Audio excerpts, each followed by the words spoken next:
આજે શુક્રવારે સવારે જામનગર મહાનગરપાલિકાની જનરલ બોર્ડની બેઠક કોર્પોરેશનના નવા સભાખંડમાં શરૂ થાય એ પહેલા વોર્ડ નંબર 4ના કોર્પોરેટર રચનાબેન નંદાણીયા અને વોર્ડ નંબર 6ના કોર્પોરેટર રાહુલ બોરીચા તથા સ્થાનિક નાગરિકો દ્વારા એક નાટક રજૂ કરી કોર્પોરેશનની નીતિ રીતિનો વિરોધ વ્યક્ત કરવામાં આવ્યો હતો। આ નાટક રજૂ કરવાનો હેતુ એ હતો કે કોર્પોરેશન દબાણો દૂર કરવાના નામે ખિસ્સા ભરે છે અને દબાણો દૂર કરવાની સાથે સાથે જે લોકો 4-4, 5-5 પેઢીથી જે રહેણાંક મકાનોમાં વસવાટ કરતા હોય તેવા રહેણાંકોને તોડી પાડે છે। આ રીતે જે લોકોના રહેણાંકો તોડી પાડવામાં આવ્યા છે તેમને રહેવા માટેના અન્ય મકાનોની વ્યવસ્થા કરી આપવામાં આવે એવી માંગણી આ તકે કરવામાં આવી હતી। આ નાટકમાં કોર્પોરેશનના અધિકારીઓ અને પોલીસ બંદોબસ્તનો અભિનય તેમજ ગરીબ લોકોના ઘર અને બુલડોઝર વગેરે દર્શાવવા માટે નાટકના રૂપમાં પ્રયાસ કરવામાં આવ્યો હતો।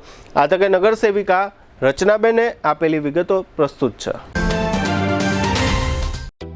જામનગરમાં છેલ્લા 10 વર્ષથી રિયલ એસ્ટેટમાં પ્રખ્યાત નામ ભાવ્ય બિલ્ડકોન લાવી રહ્યા છે જામનગરમાં ખૂબ ઝડપથી વધી રહેલા વિસ્તાર એટલે લાલવાડી, જેમાં લાવી રહ્યા છે માત્ર 1 મિનિટના અંતરે તમારા માટે એક પરફેક્ટ લોકેશન પર 3 અને 4 BHK લક્ઝુરિયસ પ્રીમિયમ ફ્લેટ અને કોમર્શિયલ શોપ્સ એટલે ઓર્ચિડ ગ્રાન્ડ એ પણ 80% લોનની સુવિધા સાથે। तो चलो बात करिए ऑर्चिड ग्रांड ना विशेषताओं અને સુવિધાઓની।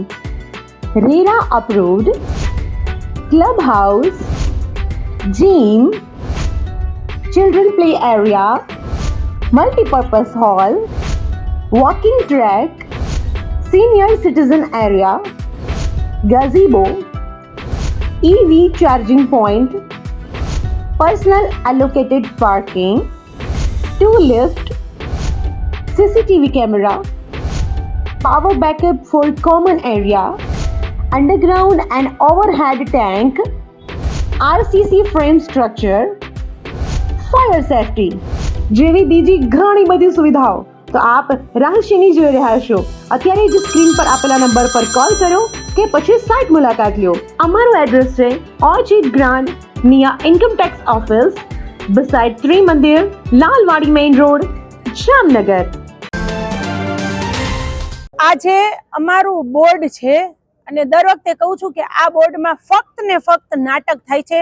જોઈ લેસી જોવડાવેલી છે, જોઈ લેસી એટલા માટે આજે અમે એક જે રિયાલિટી આખા ભારતમાં હાલે છે અને જેને એમ કહેવામાં આવે છે કે ગેરકાયદેસર દબાણ દૂર કરીએ છે તો એ તદ્દન ખોટું છે। કારણ કે અધિકારીઓ કે એ વાત સાચી, પબ્લિક કે એ વાત ખોટી, તો આ વાત ખોટી છે। પબ્લિક એમ કહે છે કે અમે 4 પેઢીથી અહીંયા રહી છીએ, 5 પેઢીથી અહીંયા રહી છીએ અને એ લોકોના જો મકાન પાડ્યા હોય તો એ ખોટી વાત છે, એ દબાણના મકાન નથી।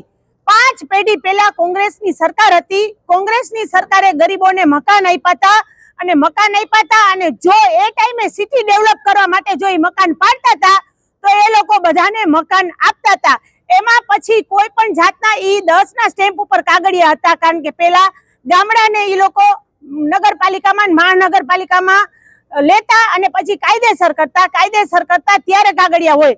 ગામડાને તમે પેલા તમે નગરસીમ ગઈ અને પછી મહાનગરપાલિકામાં લ્યો અને પછી કાગળિયા માંગો। હવે ગામડું તમે મહાનગરપાલિકામાં લ્યો અને પછી કાગળ માંગો તો એ કાગળ ક્યાંથી હોય?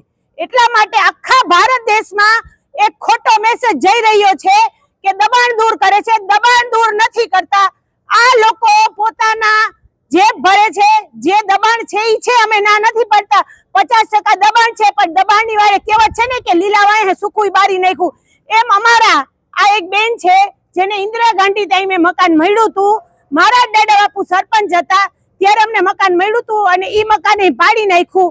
એટલે આજ આખા ભારતમાં અમે બધાને મેસેજ દેવા માંગી છીએ કે જેના 4 પેઢી સુધી મકાન હોય, 4 પેઢી સુધી મકાન, તો પ્લીઝ તમે લોકો પણ આ ટાઈપની રજૂઆત કરો। કારણ કે 4 પેઢી પહેલા કોંગ્રેસની સરકાર હતી અને એમાં નિયમ હતો કે તમે મકાન પાડો તો સામે મકાન દેવું જોઈએ। તો અત્યારે જે લોકોના મકાન પાડ્યા છે દબાણ દૂર કરો એવું ખોટું બોલીને, તો એ લોકોને હવે પડી તો ગયા છે પણ બીજું અમે કઈ ન કરી શકી।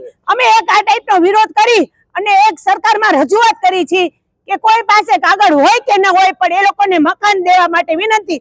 આખા જામનગરમાં અને આખા ભારતમાં જે જગ્યાએ ડિમોલેશન કર્યું છે, જ્યાં ખોટા દબાણ છે એની અમને ખબર નથી, પણ જ્યાં અમારા જેવા 4-4 પેઢીથી રહી છે અમારા વોર્ડમાં એ લોકોના મકાન પાડ્યા છે, એવી રીતે ઘણી જગ્યાએ પાડ્યા છે। એ લોકોને મકાન દેવા માટે થઈને આજ અમે આ ટાઈપનો વિરોધ કર્યો છે. પબ્લિક માટે થઈને અમે આ વિરોધ કર્યો છે. કોઈ અમારું આ એક મેસેજ છે કે જે વિરોધ પક્ષ અને શાસક પક્ષ જોવે છે તો સાથે મળી અને આ ગરીબ માણસોનું હિત કરો, એની અમારી એક રિક્વેસ્ટ છે. એટલા માટેનો આજ અમે એક આ ટાઈપનો આજ અમારું બોર્ડ છે એટલે બોર્ડની બહાર અમે વિરોધ કર્યો છે.